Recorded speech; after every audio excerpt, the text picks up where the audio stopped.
ઇંગ્લેન્ડના prince દ્વારા એમનું સન્માન લાઈફ ટાઈમ અચીવમેન્ટ એવોર્ડ આપીને કરવાનું હતું. આ સમયે એમનો પાલતુ કૂતરો બીમાર થઈ જતા રતન ટાટાએ એ એવોર્ડ લેવાની જગ્યાએ પોતાના કૂતરાનું ધ્યાન રાખવાનું વધારે યોગ્ય સમજ્યું. બીજી વાત કરીએ તો પોતાના કર્મચારીઓ માટે રતન ટાટા ગેંગસ્ટર સાથે પણ ભીડી ગયા હતા.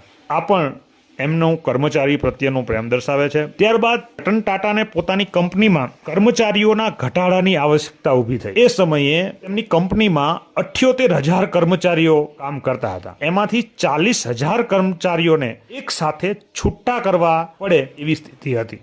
રતન ટાટાએ હંમેશા કર્મચારીઓનું વિચાર્યું છે. એના માટે એમણે એવું કર્યું કે જેટલો પગાર એમને પૂરી જિંદગી દરમિયાન મળવાનો હતો એ પગાર એમને એક સાથે આપી દેવાનું નક્કી કરવામાં આવ્યું. આ ઉપરાંત બીજા પણ કેટલાક લાભો આપવાની વાત કરી.